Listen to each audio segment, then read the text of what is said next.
welcome to the Seminole Pro Tour Steve Mizarek Championship. We're here at Hammerhead Billiard Lounge in Holiday, Florida. I'm J.R. Calvert with Inside Pool. Joining me in the booth is Dominic Esposito. Dominic, welcome. Welcome. Good. Thank you. Thank you, JR. Great pleasure to be here with you and a lot of fun. Honored to be able to sit in and talk about this incredible match as it takes place. Well, we have a great match coming up here. We have Tommy Kennedy versus Han Berber. You know Tommy probably as well as anybody. Tell us a little bit about Tommy, kind of give our viewers a little insight. Tommy is just fun. He's cheerful. He is the kind of guy who can actually even play in the middle of a match, and if you want to just be talking a little or being a happy guy, he's right there with you. I think one of the nicest things I like about Tommy is even if the other guy wins, he's going to congratulate him and tell him what a great job he did too and make him feel good about it. Excellent, excellent. Oh, I think that's a good summarization of Tommy Kennedy. Of course, everybody knows 1991 U.S. Open champion. Beat Johnny Archer in the finals. Yeah, that was an incredible match, and of course he made the map. He put him on the map, and everybody's fallen in love with him ever since. Now here we go.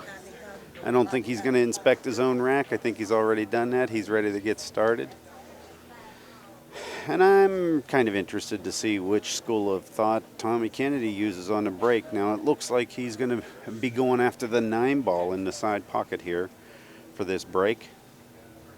A little far out. He's on, maybe 10 inches out from the center of the table.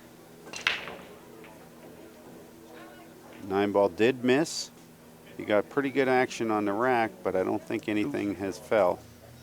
No, he's come up a little dry, and he's left a good open run potential. The one is certainly good to play through. Good looking Han Berber there. We understand he's from Russia. Original reports were Turkey.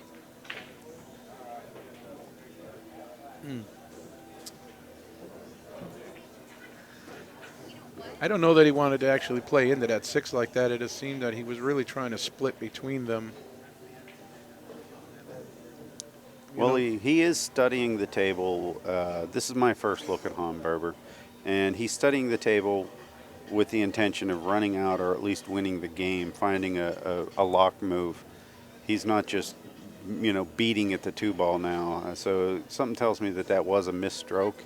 And it wasn't something where we're just, this is the type of play that we're going to see from Han the whole set. The way he's looking, it seems like he's going to bring that cue ball all the way down. Might bank the 2 to the bottom rail. 2 rails, back and forth. Yes, yes. Smart shot. Left a good blocker with that 5 and 8 ball. Yeah, not too shabby. Does take a little bit of the bottom rail away. I think if Tommy wants to have a good kick here, he's going to have to masse a little bit. That's a great shot. Mm-hmm. Yeah, he reversed it right to the other side perfectly.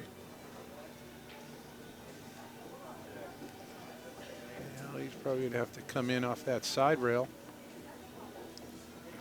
Now this is one where I like to hold it up with right-hand English and come straight off the second rail, the bottom rail towards your screen, the bottom of your screen that is, and try and hit the left side, the side towards the rail you just kicked off of on the first rail. Kick it up by the 5-2. He almost did. It's a good try. And he's giving Tom a good start here. He needed to take a little bit more time on that. Now, a lot of times, cameras come on, your game changes 2 balls for the worse. And they just finished eating dinner. Oh, yeah, these players had dinner break now. Just because it's a dinner break, if you have a 7 o'clock match, it doesn't mean you run out and eat. I won't give him that excuse yet, but look at him rubbing his eyes right now. Sometimes the lights here will throw a player for a loop, and what a great shot by Tommy. Broke that out, got position on it. It's an interesting thing we can just point out for the viewers. His first shot on the 2-ball, or the 1 ball when he ran into the 6. Now we see Tommy here with his shot into the side, and then he broke into the 9. George Fells wrote in his book several years ago, if your cue ball hits another object ball on the table unintentionally, 80% of the time it's going to lock up your ability to run out. If you intentionally play to hit another ball, then it will give you the favor of the run out. And this is how we saw the difference between the two. The first one gave him trouble on the 2 ball, and this one here is probably going to put him in the shape that he needs to finish the run. Well, where do you get position for this 6 here? Side pocket or corner? Well, I'd probably go down to the corner simply because at this point here he can probably pull it back off the he could pull it back off the top rail and come in behind the 7 ball. And since he's out enough from that side rail, he could probably go into that corner pocket a little hot. Well, he can draw this ball. Believe it or not, I don't even think the bank is that hard if he runs into, where he's at straight in. But I think he can draw all the way back to the bottom rail with low left and spin over towards the side of the 7. Mm-hmm. I wouldn't think that he's going to do follow. Oh, he come up with straight draw. Yeah, it's a little bit, I think that's a little bit different than what he might have thought. But on the other hand, he's going to simply use 2 rails and put himself in position for the 9 and then probably just come straight back for the 10.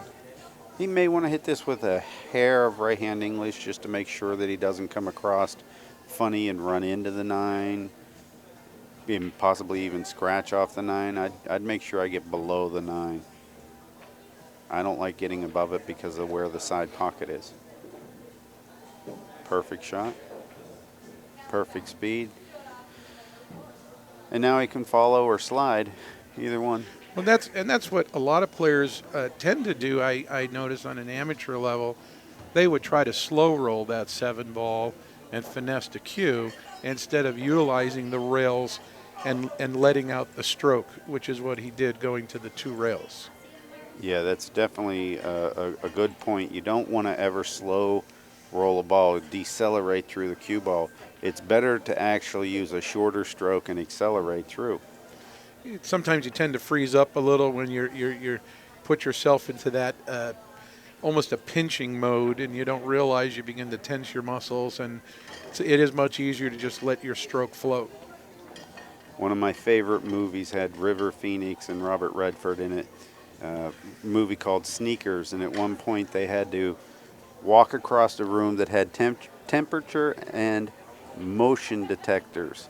And they figured out how to get around the temperature, but they couldn't figure out how to get around the motion detection. And what they decided is that they were going to take little baby 1/4-inch steps across the room.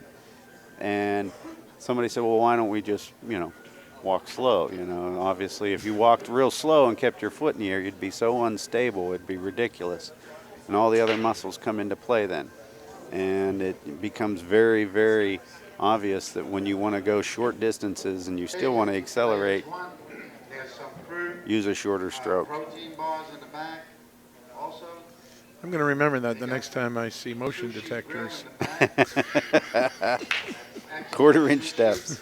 So you can learn something from absolutely anywhere if you're paying attention. Hey, it's a great movie, too. It has Sidney Poitier. It has Ben Kingsley, Dan Aykroyd. Oh, that's a list. Yeah. Good one. Boy, he broke this time. This rack opened up good.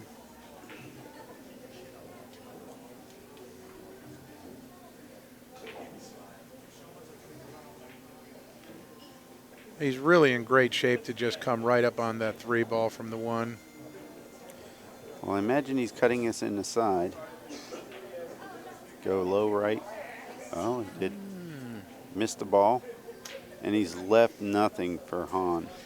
Possibly from my angle here on the screen, I couldn't see that 3 ball was in the way. Well, for Hahn, he has to look at a rule of thumb that I always use is where are the most balls? What side of the table is the most balls on? And he can masse into this ball and hit the bottom side of it and push the one up table in front of the 5 possibly, and have the cue come back in towards the 4. That's a little tough. Yeah, yeah. Many times a tendency will be it just pushes that one ball right in front of the side pocket if you feather it wrong. You know, he really got unfortunate. All he did was almost cut it in. Every time, every inch that ball rolled, it got closer to the pocket for Tommy.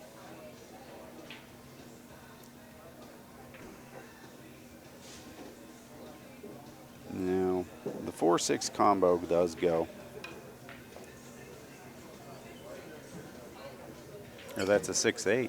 Yeah, well, yeah, there. And again, there was another indicator of he used the 7 ball to bring the cue ball back in line for the 3, and just another point of intentionally hitting an object ball versus just allowing the cue ball to randomly run into an object ball.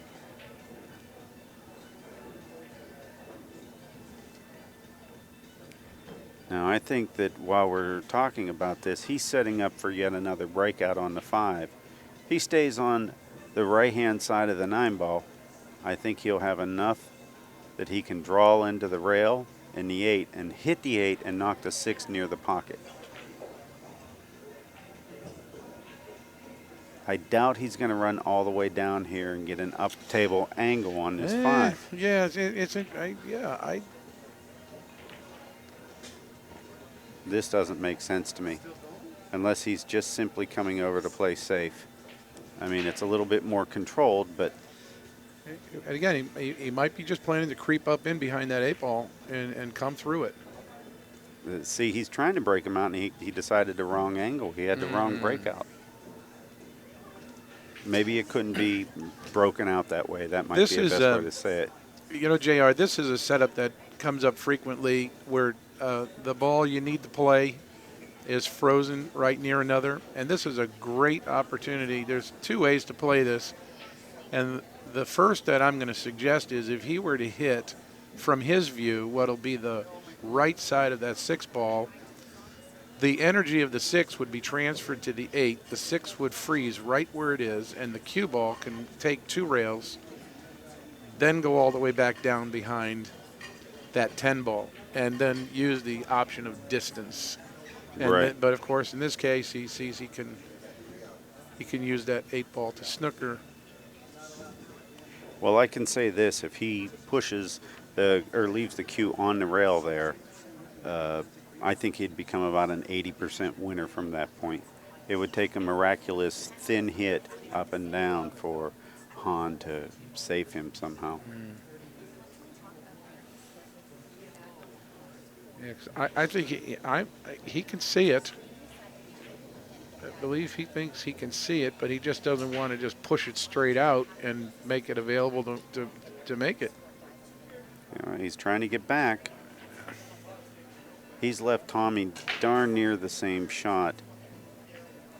I would be surprised if Tommy would do that shot.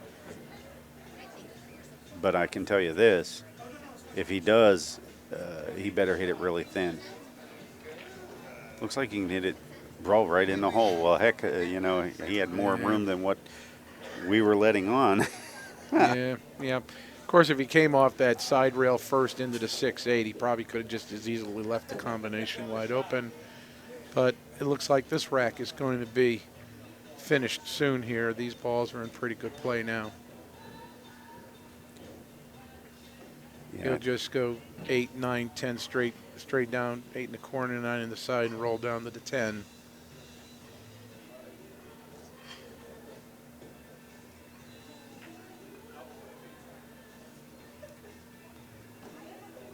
Ooh. Oh, it wasn't even close. I guess the courtesy. See, I told you he was such a considerate guy. He'd wipe his feet before going in. See? That's it. And just roll it down.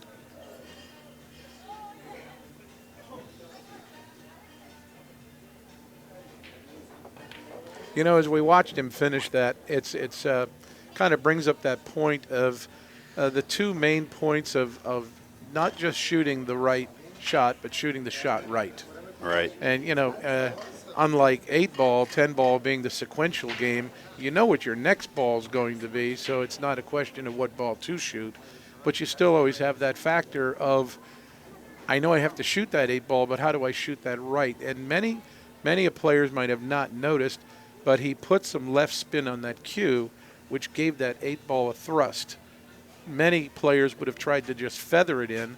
The 8 would have barely trickled in, and they would have wound up rolling down virtually to the third diamond and then not having a proper angle on the 9 to get anywhere near the 10, and they wind up winging a hard 3-rail shot, and next thing you know, they wonder why I went to corner and they scratched.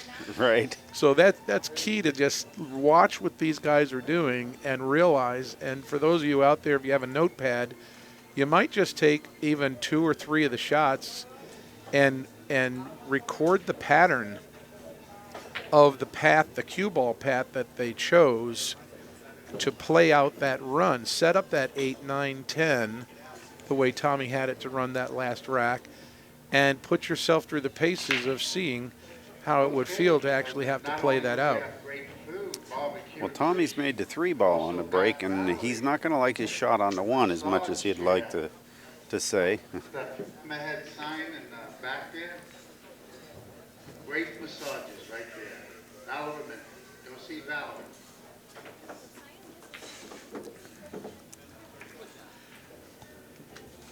Well, he's pushing here.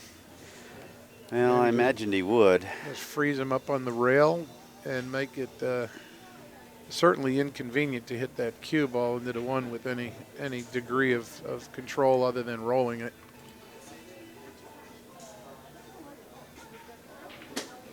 I think Han's going to try to return the favor if he can get away with it. There's a great safety shot here where he'll just trade places and send the 1 ball all the way back down to the other end. And, oh, we got the double kiss. And see, that's how that backfires. And the 1 ball could have went all the way back up to the top and left the cue ball behind the 8-ball. Well, looks like Tommy he's got another opportunity now. Well, he's got a perfect angle into the deuce. Keep an angle to the rail, start coming back, and he's just going to bring his cue ball back to the center of the table 2 or 3 times here, and all the work will be done then. Only thing they'll need to do is go from probably the 7 to the 8, which is not the hardest shot in the world.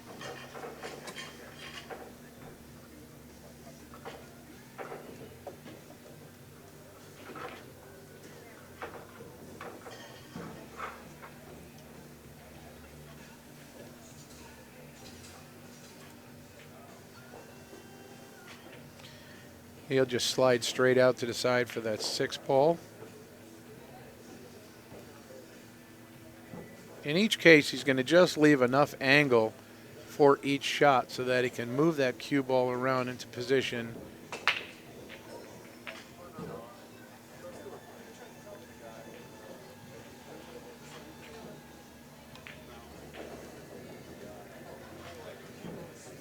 Yeah, this is looking pretty textbook right now. Once again, oftentimes a lot of players, you'll do pretty well getting the first 4, 5, or 6 balls off the table, and then something snags trying to get that finish. And here's a perfect setup. If you're taking that idea I've suggested to you with a notebook, and just go ahead and lay out those shots for the 8, 9, 10. Watch the pattern that Tommy's using to play out, and pencil your cue ball path. And then during your practice sessions, say, well, if that's the way Tommy played that out, and that's the way the pros would choose the cue ball path, then by all means, give yourself the opportunity to work that drill, set that shot pattern up, and sequence your practice sessions in such a way that when those shots come up, even if it may not be a finishing 8, 9, and 10, it could be just going to the 2, 3, and the 4. But you've become so familiar with, in this position, this is the right way to play that pattern. And it allows you to focus more on what is taking place by the recollection of your pattern work during practice time, and it will allow you to fall more naturally into your pace of play, and not having unnecessary delays and hesitation and things that will often cause you to get out of stride. You get out of rhythm, and you don't realize that no rhythm and no pace is the very thing that caused you to have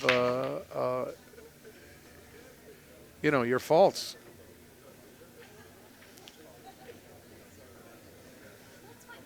Well, he's come up a little dry on this break also, but at least he has left a tough shot here for that one. There's a few ways he can go here. He might very well try to bury that cue ball into the 8 and the 2 ball. Now, it's sometimes you have to keep in mind it's not necessary to make a ball every time you're shooting. What's really necessary is controlling the table and putting yourself in a position to come back to the table. And here's exactly what Hahn did, and he's going to come back in with ball in hand instead of just having taken that flyer to just bank the one ball and be aggressive.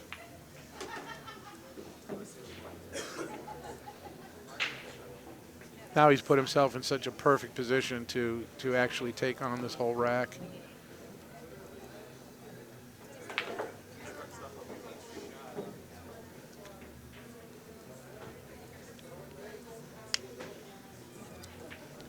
Well, it's really necessary for him to take this rack down, the score being 3-0. He's got to get on the board right now to start to bring his attack back.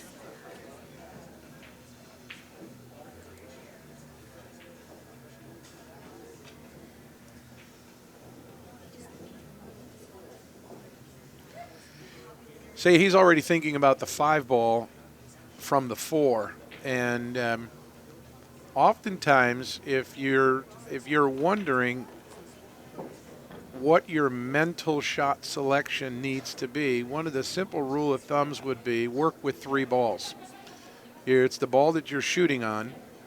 Make position to the next ball, but from that next ball, it's that 3rd ball you're getting to, and as sequentially you would do that, you then progressively add 1 more ball. So you're always working with a sequence of 3 balls to a pattern. And you can use that as one technique for determining how you're going to work the table. He did get a little too close to that rail this time, so now he has to rethink it.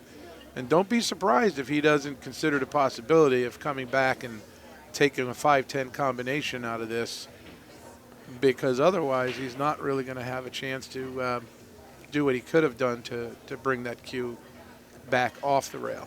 Well, keep in mind that there is a built-in safety if he comes up short. If he comes up long, there isn't. Well, wait a second. Well, he got fortunate there, but keep in mind, had he drawn too far, he had no built-in safety that was as good as going too short. So he was supposed to miss that on the short side. I'll tell you, he's got to be glad that happened, because if you look at the speed that ball came back, he was looking at just about parking himself behind that 6 ball, and it would have been a problem. He just went for the bank. Yeah. I'm just going to say, if he continues to play at this level, I can see a bagel coming his way. Mm-hmm. He has to bear down and get these racks finished, because if you fire off 4 or 5 shots and give Tommy Kennedy a 4 or 5 ball run every time, mm-hmm. I don't think he's going to like Tommy's percentage in completing that. So he needs to bear down, and he needed to think out that shot and make sure that he knew if he was going to mess up, which side. Big thing. And in the beginning of the rack, notice, and true, this is where a lot of players you do need to keep in mind. In the beginning of the rack, he had such a great concentration of realizing, I'm not going to take that 1 ball as a flyer, mm-hmm. and I'm going to hide this cue ball and control the table. That time, instead of just feathering the 5 and using the 6 as a blocker, Right. and come back to the table again, virtually the same. And here's where the height of your mindset to come into the rack has begun to diminish because of discouragement that you don't realize is seeping in, and you give yourself sort of this, oh, okay, I got to do something to win this rack, and then you take the flyer. Right. Well, and you're hitting the nail on the head. Anytime you start to bring emotion into the game, whether it's depression, whether it's elation, whether it's, anything, guilt, whatever, there's no sense. And he's going to go take a break. He knows he has to. He has to come back fresh and do something, and that is key. I'd like to know, generally from the audience that we have out there, those of you who are writing in here, are you a student of the game? Do you ever think of yourself as a student of the game, or I just play? Right. But to think, gosh, I want to learn to do it better, realizing getting better makes it more fun. Exactly. And the more you learn, the more it becomes something that you can discover. There's something new to discover every day. The more you learn. I'm not trying to just belabor this negative side, but again, that rack, the pivoting point of that rack was the same mindset he had on the 1 ball to control the table. I'm coming back. He did not use that same mindset on the 5 ball, and right. I'm coming back. And this is where the players have to realize that this is 100% effort on every ball through the finishing ball. Exactly. And by the way, I want to take a moment while we're here to thank a few of our sponsors. Good, let's do it. Well, of course, we have Grand Touring Vodka, great vodka company. They're coming in and helping out the Seminole Pro Tour. We have the Universal Pool League, Fury Q's, Milliken Super Pro Cloth, Pool Dog, Hustlin' USA Clothing, and ProPool.com stats. Stay tuned. We're going to start giving you updates starting tomorrow where we actually rate the players as they play. And all the people in the world can actually start getting their ranking and handicaps figured out, all the ratings right there online. That's great. You can do it with your phone. You can do it with a computer. And everybody will be in the same system here very shortly. Ron Hoffman and people have been doing that. His staff been doing that for 15 years. They've been gathering statistics, and they've only recently started making it available to the whole world, where they can get online and do all that. And we'd be seeing exactly all the mistakes we could do. We could get a real good numerical value on how good everybody's playing. But of course, that's what some of our sponsors. Actually, we have a pretty good guest commentator here who has some products out. Dom, what do you have going on? I know you have some DVDs. They call you the drill instructor. Yeah, that's how most people. I know you hadn't said that so far. Some people might be scratching their head going, well, it must be Italian, Esposito. Who is this guy? But I'm mainly known as the drill instructor, and that is because of the series of books and DVDs, Pro Skill Drills. The first edition of that, Volume 1, came out in 2003.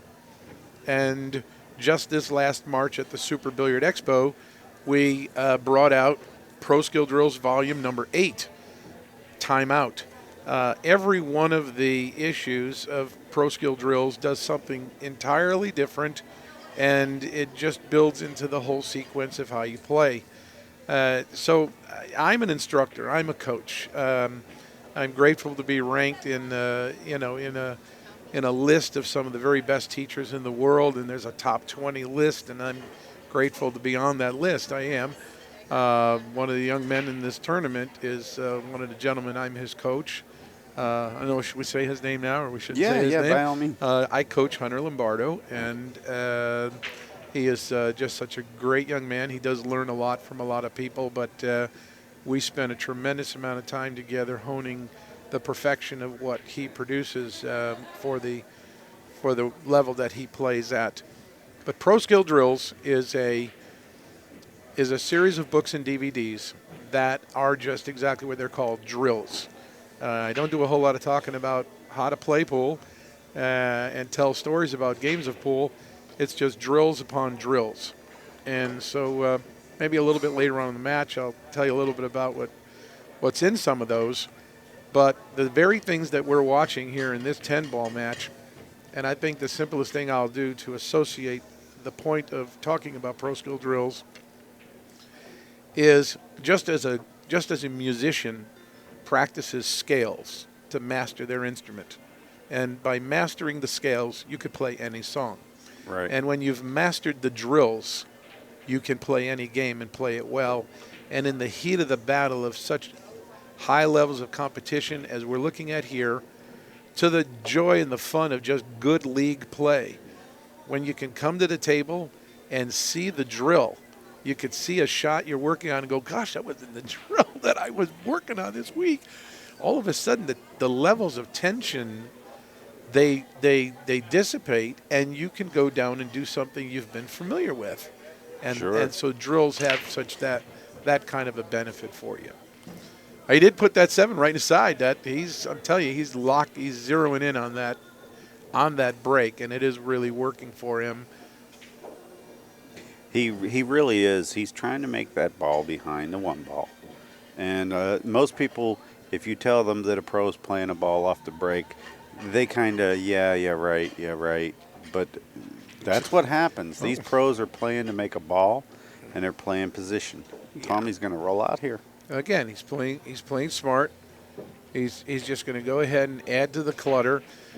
I think I would have attacked that a little bit differently, though, quite honestly. Because I would have not given him the opportunity to just do whatever it takes to get that 5 and 8 ball combination just to stay at the table. And I'm telling you, that's what's going to happen here.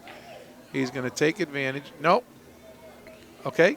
Well, he was setting a trap for there it is. Han, and if Han wanted to go ahead and play that 1-8 softly, the 5 might play blocker on every shot he had. I bet you when Han took that break to just take a walk away and wash his hands and come back, I wouldn't doubt for a second if he didn't say to himself, why didn't I use that 5 ball to control the table like I did? And here he did it. He's controlling the table instead of just taking what really to me appeared to be just hit that 1 ball and do whatever it takes to get that 8 ball in and stay at the table. Well, it shows a different level of player than what we had been commentating on in the first 4 games. First 4 games, the player that was at the table I thought would have taken that bait. And I was wondering whether or not it was going to happen. And he showed me a lot there. He showed me a guy who not only still wants to win, but a guy that possibly can win. And, you can want all you want. If you don't have the skills or the knowledge, well, then you're in trouble. Now he's showing me that he wouldn't fall for, a trap. That shows me quite a bit. So let's see if he can get out, because I can tell you right now, this is his shot. This is the key shot right here. He's probably going to have to spin off that side rail and come back. And come right in here for that 4. That was the key shot. The rest of this rack is pretty much textbook now for him. Well, I stay on this side of the table for the 5 so that I do not have to hit the 5 full on with any power. I want to roll this ball so that the 5 doesn't follow in and doesn't leave the table or go too far from the pocket.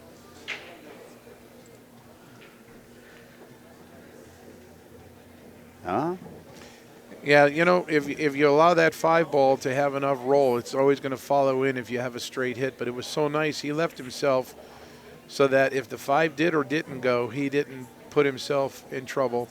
Now he still has this 9 open, but he did run into it a little bit, and he could have very well hit it hard enough that he wouldn't have still had it available. And there's that was not an intentional hit when he was on that 9.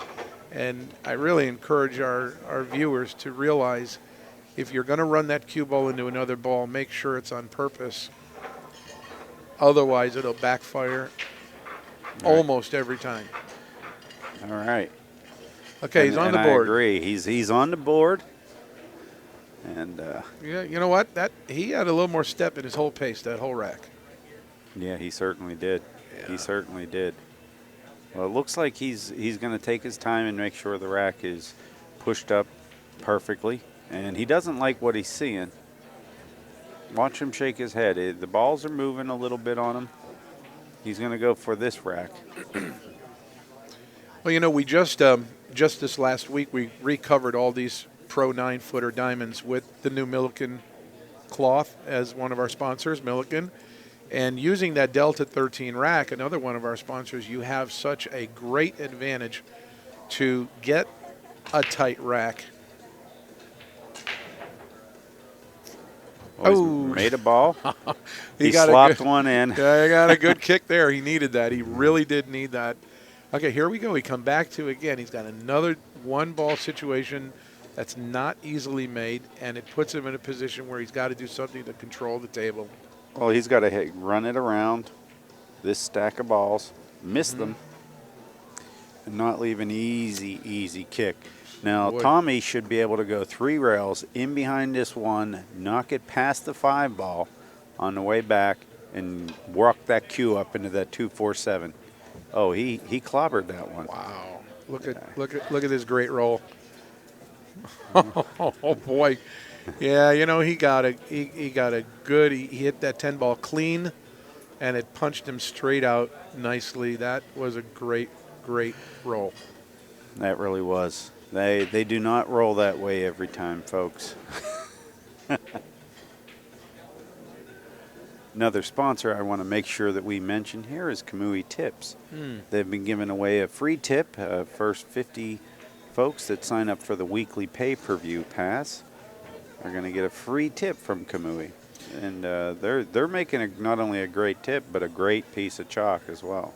You know, I started using the Kamui officially myself about 6 months ago. Mm-hmm. I have a little bit of a better opportunity than many players do have, but I'll tell you what I did. I took 3 months, and during the course of that time, I decided to put myself through the pace of testing different options of playing with the Mori and a couple of the other brands that are fairly popular. Of course, I've played with the Tiger Everest for a long time. And then the selection of the Kamui. And what I would do is I had 3 identical cues, and I put one of these tips on each one of them. And then I just went through a series of drills over this extended period of time, and I kept notating what my feelings and results were. Right. And I gotta tell you honestly, I said, you know what? I play with the Kamui, the super soft, the black, the newest one with the silver, the big silver emblem now that's on the front of it. I absolutely love it. Well, about 2 months ago, Hunter Lombardo, during one of our coaching sessions, he is sponsored by Kamui, and he gave me one of their chalks. And I had heard about it, you know, one of these $25 pieces of chalk. And up to that point, I'm just a good, faithful master chalk user. And about 3 weeks ago, I decided to ceremonially break open the vacuum seal pack and take out the chalk. And I thought, okay, this is it. And I began using it and cautiously and testing shots. And God, man, I'm telling you, I love it. I really do. It goes on the tip a little bit more like a lipstick than a chalk. And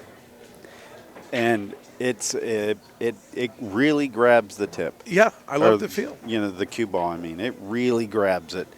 A lot of players who come to my boot camp school, they learn my pre-shot routine cadence, and they memorize it as we keep saying it over and over through the program. And the very first line says, walking time is chalking time, and chalking time is thinking time. And, well, you know, this is what builds in the planned control of chalking every single shot. Right. Well, one of the things I struggled with when I first heard about the Kamui chalk was oh, you can go 10, 12 shots without having to chalk. I thought, oh my goodness, what am I going to teach? I'm telling people, if you get Kamui chalk, you can take the first 2 lines of my cadence and don't even use them.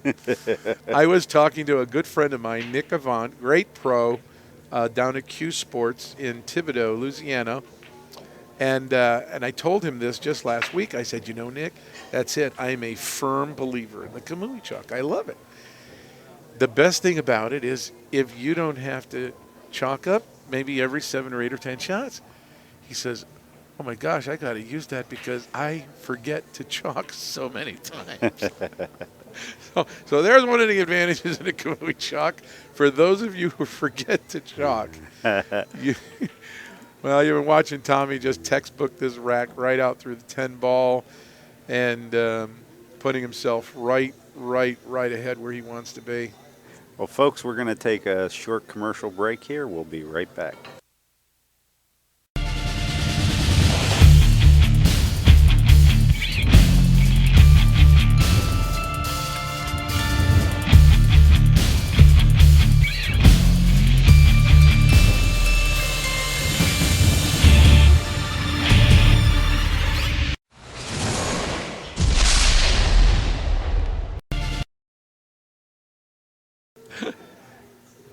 We're back after a word from Grand Touring Vodka, one of our premier sponsors here, and they've definitely been supporting the tour.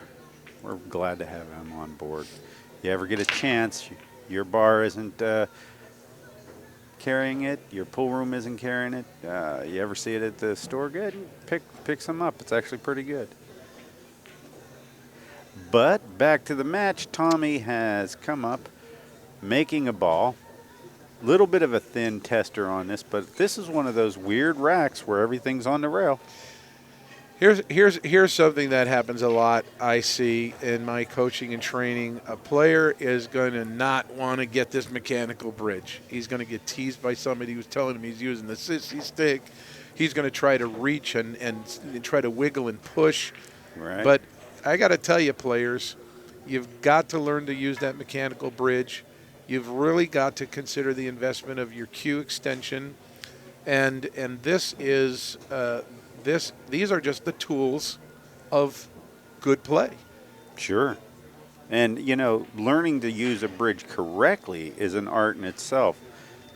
You don't think so? Watch a snooker player use it as opposed to an American 9-ball player. It's 2 different styles, and I can say there's a lot to learn to go on how to use it correctly. Most people don't know how to clamp it, don't know how to stroke with it, the whole bit.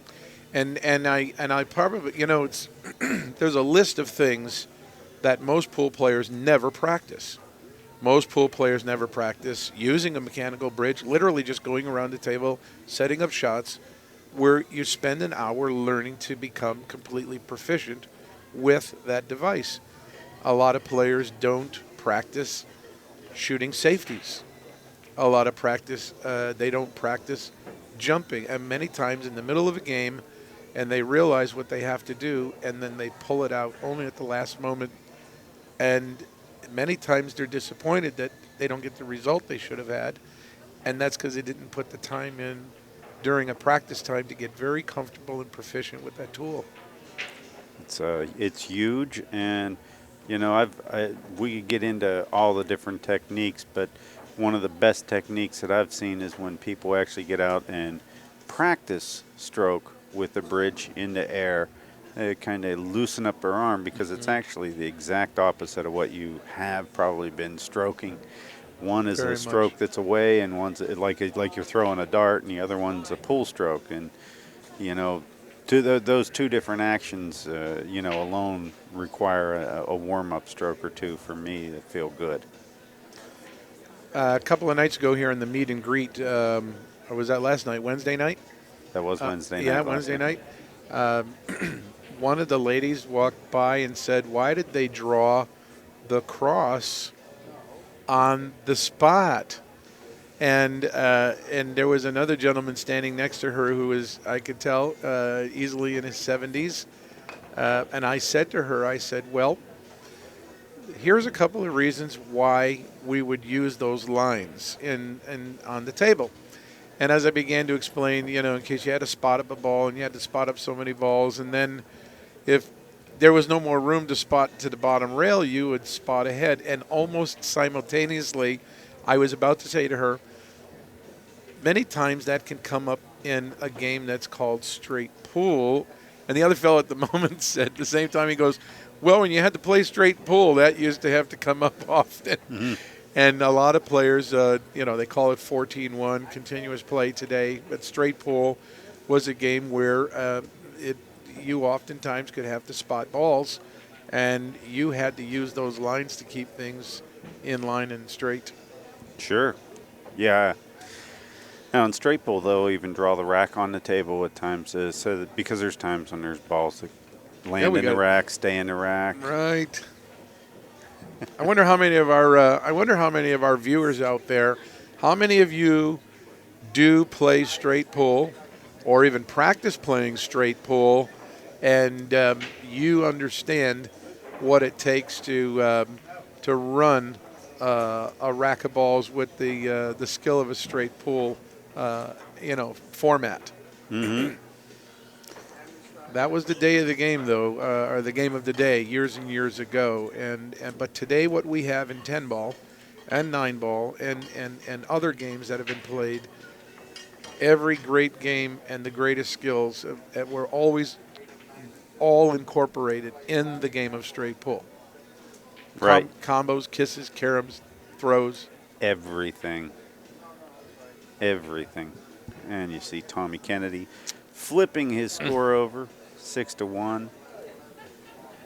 And for those of you just tuning in, you're watching the Seminole Pro Tour. We're here at Hammerhead Billiard Lounge in Holiday, Florida. This is a $50,000 added event, the Steve Miserak Championship.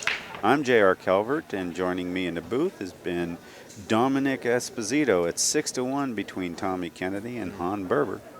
Tommy just made a ball on the break, and it looks like it's an open rack. I think that 4 will go by the 6, or the 2 will go by the 6, I mean. I don't think he's going to have too much problems with that. He's taking a quick look at it. I just kind of watched the way Han is just kind of sort of chilling back in his chair. He's, I'm just not so sure if he's got a lot of bark left. I don't know about the bite either. Well, it's the Tommy Kennedy show now. Tommy's got a few good rolls, and Han has been a willing accomplice. I mean, he's come up and made a few bad strokes himself. Tommy's made very few mistakes, and has been on the right side of receiving end of a good roll or two here and there, and that's all it takes. And a match can turn into a blowout. I think there's a lot to be said too about when He's you're. hit this wrong speed. Oh. But he got a nice little lick there, didn't he? Yeah. Those are those moments when you're sitting in the chair going, "Oh, safe him." Oh, and then it doesn't. I've been there. I bet you a lot of people hearing us have too. Well, we all sit there and hope he miscues or something. I was a great player, C.J. Wiley. Always, I have a couple of good quotes that he's always said and done, and one of the best statements that I ever heard him say is he said, I never root against my opponent. He says, I wish him well all the time. And he wasn't saying it to be mad, angry, cocky, and no attitude whatsoever. A person had asked, something about whether he was rooting, and he said, no, I just don't do that. And I thought about it, and I said, when you get into all the mental techniques and you start wishing balls not to go in, what do you think's going to happen when you get to the table? Yeah. And I used to just sit back and play the rack with my opponent, and it's to the point right here, even when in the commentary, I can tell when a player's playing the ball right. I can feel the shot out a little bit better, and when I came to the table, I was in tune with that table by watching my opponent play. And, great words of C.J. Wiley, teaching a lesson right there.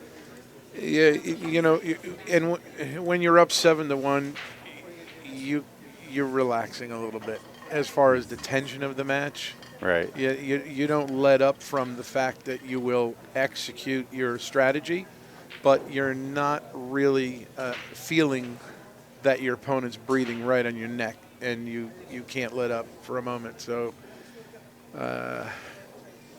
well, I wonder if Mr. Han Berber can put a few racks together here. You know, he wants Tommy to mess up, I'm sure. But, you know, at certain points, too, you know, you hope that he's not sitting in his chair going, oh, just finish me off. That's even worse. You know, that's a give-up hit. Well, I'll tell you a little bit about how I think. I've been in many, many matches where, in a race to 9, I had been down 7-2, and won the match. And my mentality when I'm sitting in the chair is this: I'm going to 9 anyway to win. At some point, I've got to go to 9, and I intend to go to 9 to win. So whether you're ahead of me 7-2, which is fine, I'm still going to 9. So if you can get that focus and maintain that intensity, you if you're not planning to go to 9, you're in trouble already.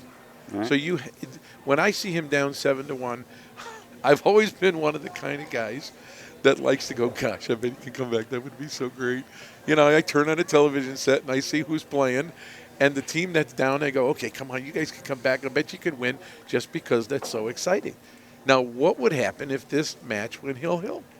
I mean, all of a sudden we'd have some real excitement, because in the process of him getting from 1 to 8, we're going to have to see some great pool. He has to sit in that chair and realize that.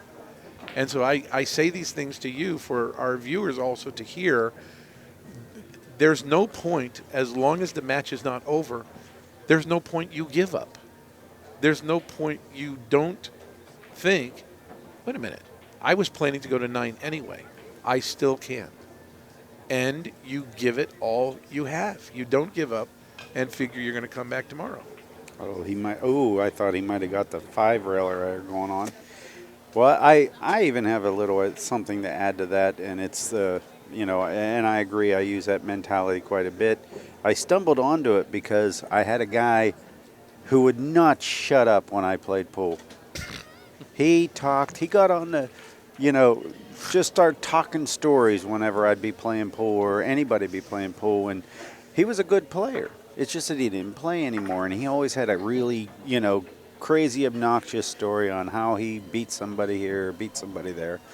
And, you know, a lot of those came, you know, with a comeback story and such. And one day I was down in a match, 7-1, going to 9. Guy breaks in the 9 ball, and it's 8-1. And, you know, he goes, yeah, he says, I just need another one of these to get that all done. And for some reason, it flashed this guy's story in my mind. And I said, you know, I'd really like to have one of his stories right now.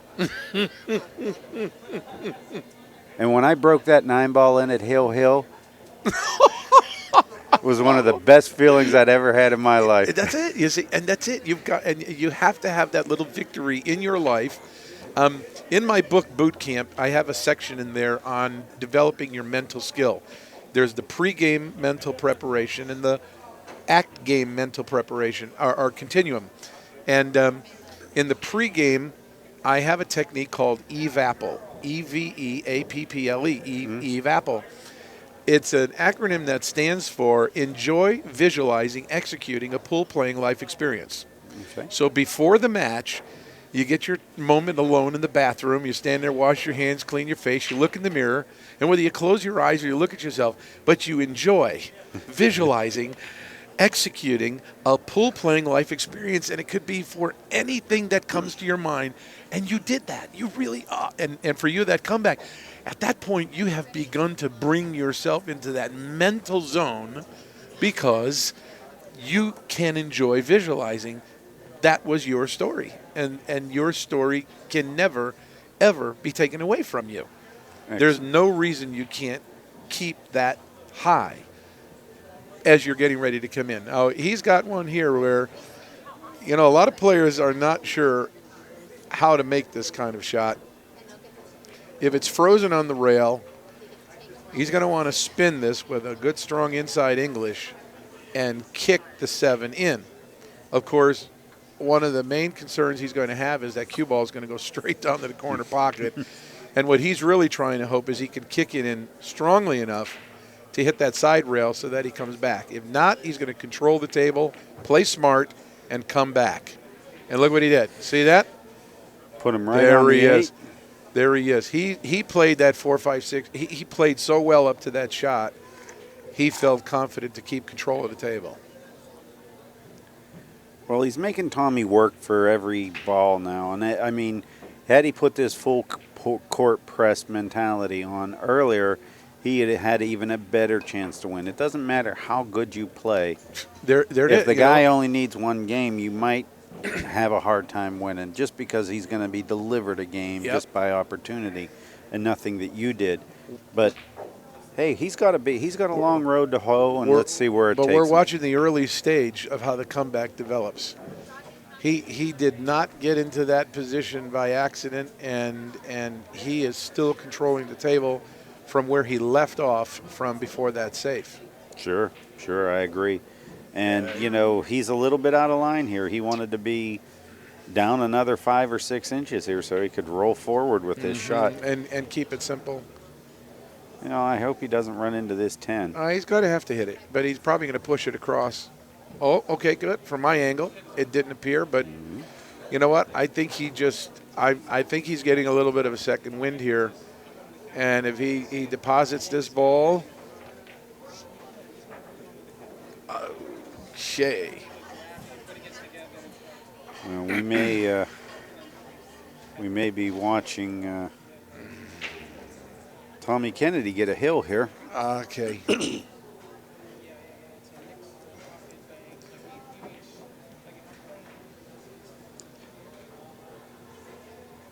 See, this is where Tommy has such a major advantage. I make it, I don't make it.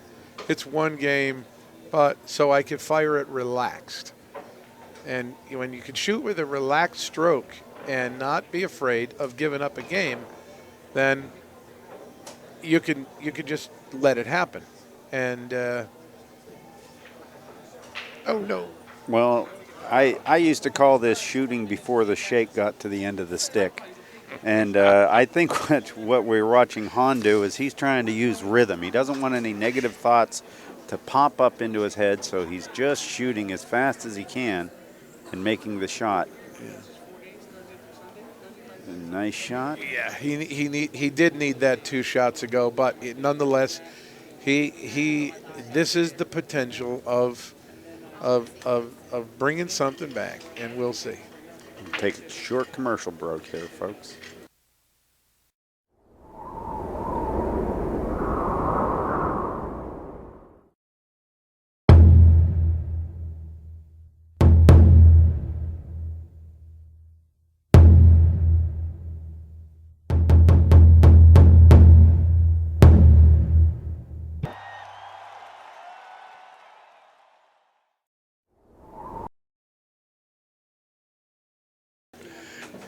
That's what I thought. That way, said, "Ooh, I'm not supposed to see this. That's the price."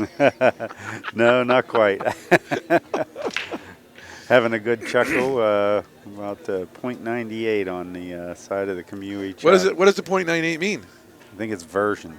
It's a version 98. Was that what it is? Yeah.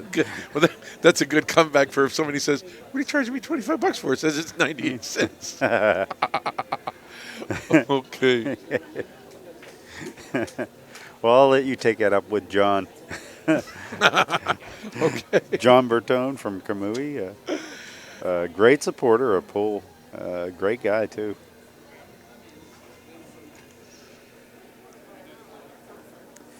Well, Tommy's on his road here. This is what you don't want to see if you're Han.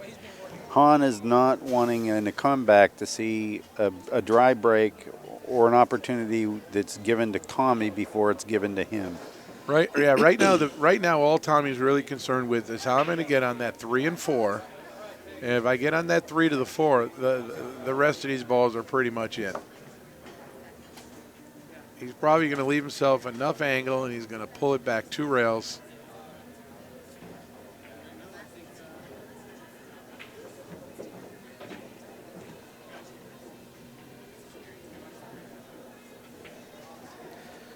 That's it. Now, he may even slip between that 5-7 by the look of it if he can't get high enough. See, he's realized he probably went about 4 or 5 inches more than he wanted, and he's probably going to have to really. I would think if I was going to hit this ball, I'd hit it about 1 tip low and about 2 tips to the right, and there you go, and just pull it up. You know, this is not as advertised, but I think that he's got a good out. He's going to put the cue down behind the 9, bank the 4 between the 4 or 5 ball in the side pocket. Oh, he looks like he's going to put him on the 8. Bank it straight down table here. Now, there was a pocket over there the last time I checked. Oh, boy, look at this. Look at this. Oh, golly. I think you could slip a dollar bill between that 4 and the rail. That's about the best you're going to. That's about the best you're going to get on that. He is. You know what? It doesn't get any uglier. Does it? When I'm standing back there at this point, I say to myself, this is my favorite shot. I love this shot. And at least that way I have a good attitude going into it.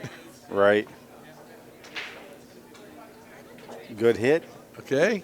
Hey, he might get behind that 8 ball. That's just a tough ball to get behind. Yeah, it is. Because it has reverse English. But look what he's done here. He's got a clean roll, enough that he's hitting the 4, and he's making Tommy work again. Tommy should run 2 rails, maybe stay behind the 7 here, hit the bottom side of the 4. Well, Good. He did catch it. real You know, let thin. me throw a quick plug in here of a very important thing. A lot of pool players never think of having a coach.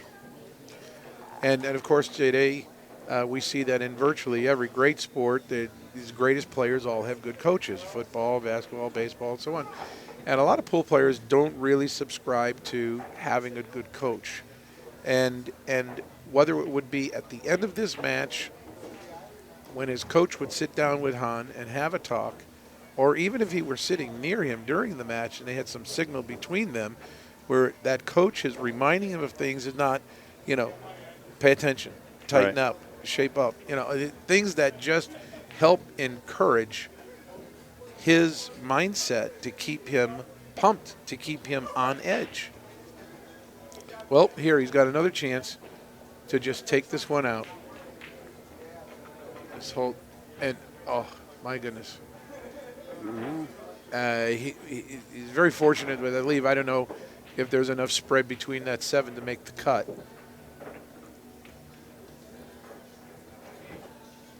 I just want to believe the best for Han.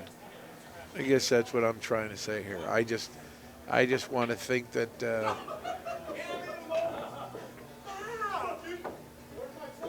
He just took another flyer at it, but look, he doesn't leave it pretty again. And here I think we're going to see Han probably try to put that 7 ball behind the 10, put it down on the bottom rail. I don't think he would want to try to make this.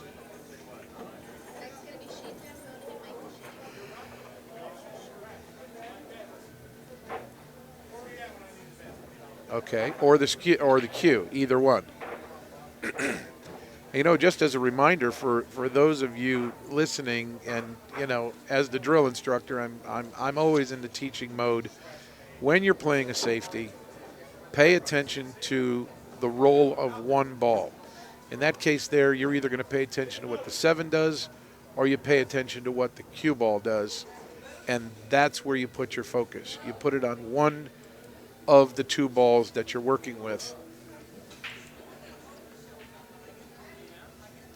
He just is leaving him ruthless shape.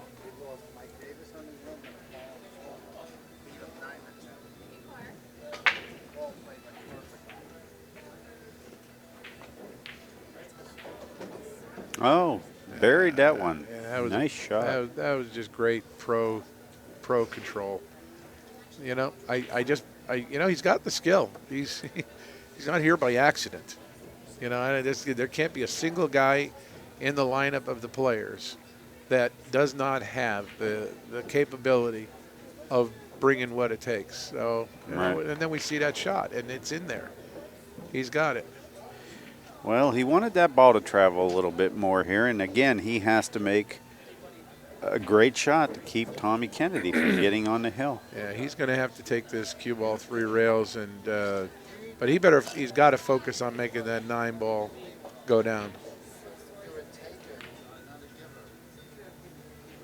Did he make it? No.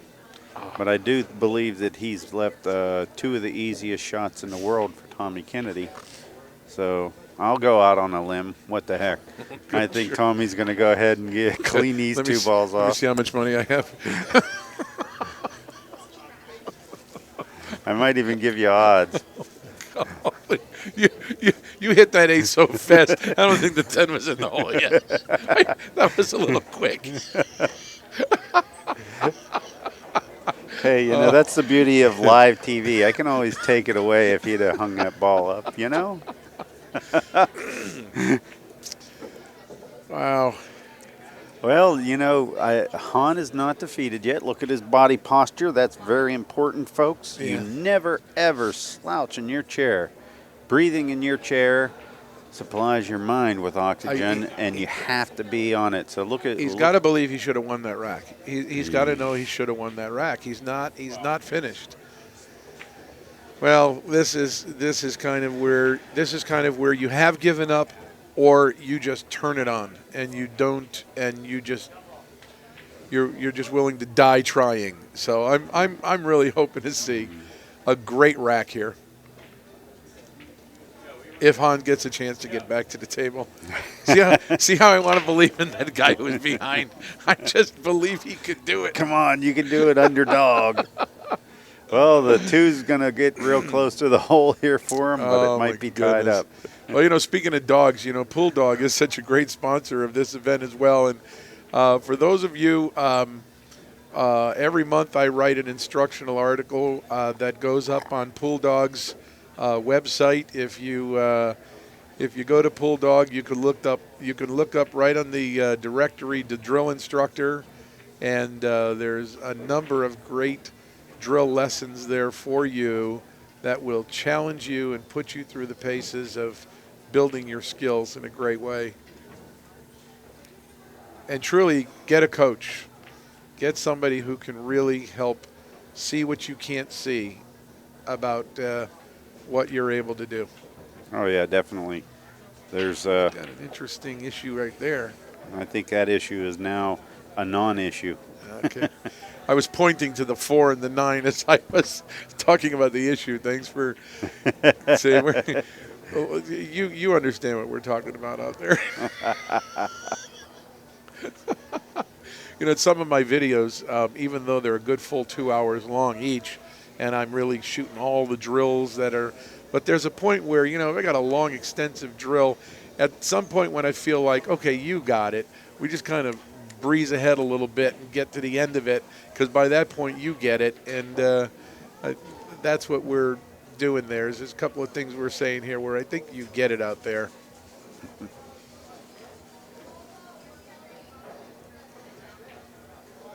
Well, other than getting into that 9 ball properly so he can finish, he really can get out of this.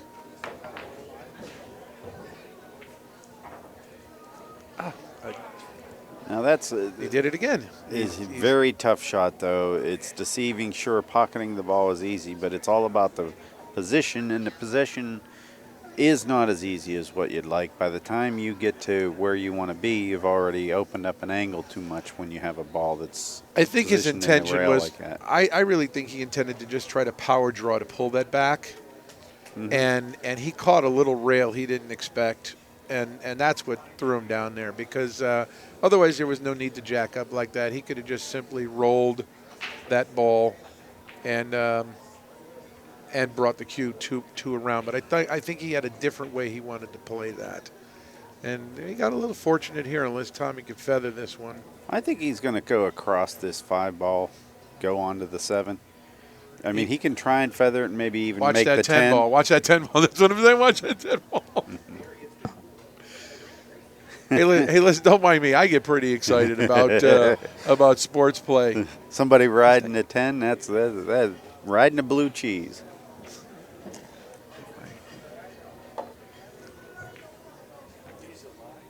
Yeah, we're live on TV.